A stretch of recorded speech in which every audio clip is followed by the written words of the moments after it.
Grabe! Super sarap talaga, amiga yan! Hello mga amiga yan! Andito ulit ako sa bahay ng aking kaibigan ako saan kami ay nagluluto ng tinolang langka mga amiga yan. Sundan niyo ako at ipakita ko sa inyo kung paano ito lutuin mga amiga. Amiga, pagkatapos natin iwain ang langka na ito at itong pakuluan sa tubig mga amiga niyo. O yan, di ba? Yan ang ating gawin pagkatapos natin iwain ng maliit ang langka mga amiga. Itong lagain ng maigi para lumambot ang langka na ito mga amiga sa kumukulong tubig. Ayan. Pagkatapos ito ay ating ilagay ang karning baboy. Ayan mga amiga. Sundan nyo lang ako sa aming ginagawa ngayon. Ayan. Pagkatapos nilagay ito ating itong halu-haluin. Yan. Para din ito ay maabot ng tubig. Atin itong ihalo ng mabuti ang mga karne na ito natin nailagay sa langka mga amiga nyo.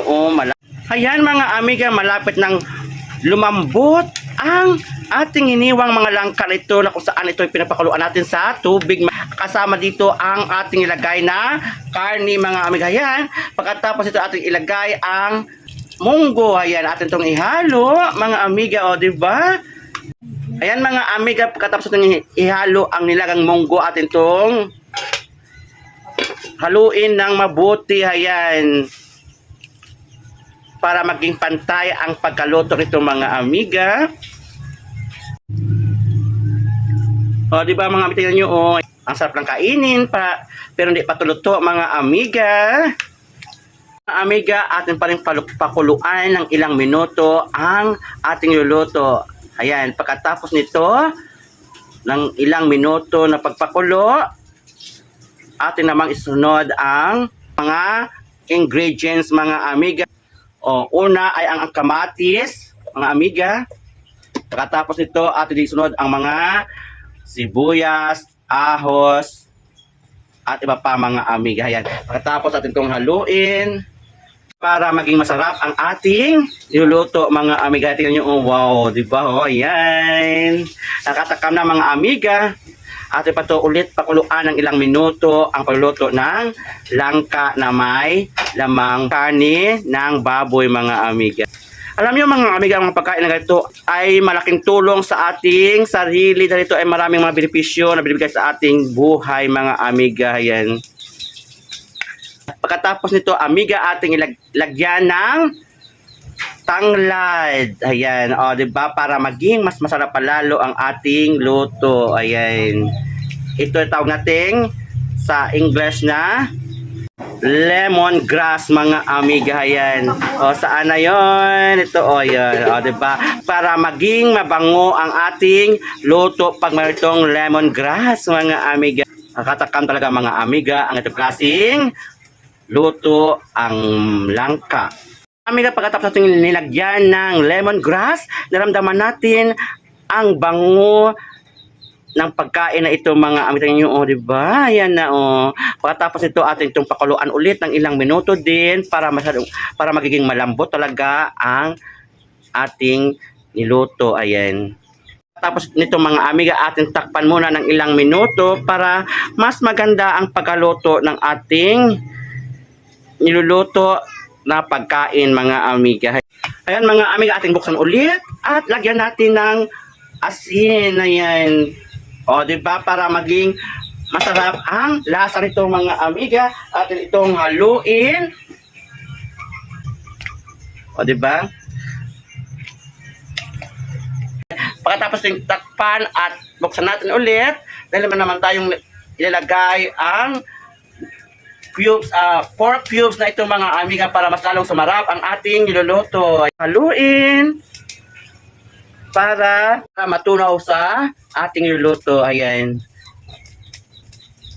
Tapos itong inhalo ang pork cube na yun at itong takpan sa pamamagitan ng kalan na ito mga amiga na kung tawagin natin ay eco kalan. O yan, ito ay improvised na gawa ng aking kaibigan din mga amiga. Atin itong buksan para makita natin kung mga amiga. Ayan, tingnan nyo, oh, wow.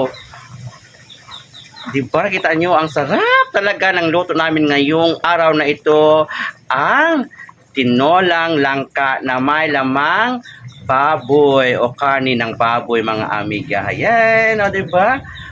Kumukulo talaga. at bukal-bukal. Yan, parang sarap ng kainin. Ayan mga amiga, tuloy pa ng ating papakulo sa ating nilutong pagkain ito mga amiga. Yan, tingnan nyo, oh. Oh, di ba? Naku, maaso talaga. Yan. Ayan mga amiga, ating lagyan din ng dahon ng malunggay. Ayan, para mas lalong sumarap at kumpleto ang ating nilutong pagkain ito dahil ito ay masustansyang pagkain na sa natin kailangan sa katawan. Ang malunggay na ito ay maraming benepisyo din na binibigdala sa ating sarili mga amiga. It's good for our health ang dahon ng malunggay mga amiga. Yan. Pagkatapos ito atin itong haluin para maging pantay-pantay ang lahat sa pagluluto. Ayan.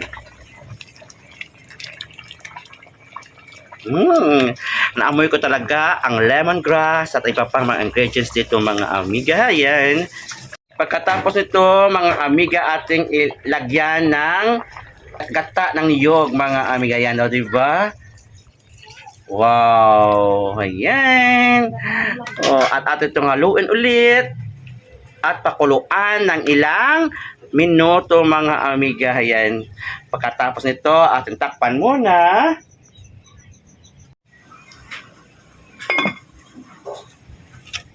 At hintayin din ng ilapang minuto para mas maganda ang pagkaluto ng mga amiga. Mga amiga, ayan mga amiga, pagkatapos ating tinakpan ng ilang minuto at tumuksan ulit. Wow, mga amiga, tingnan nyo all.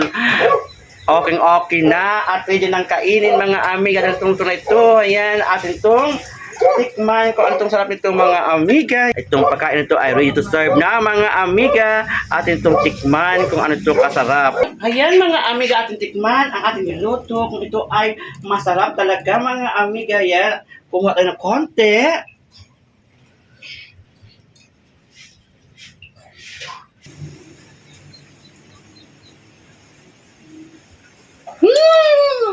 Grabe! Super sarap talaga, amiga! Yan!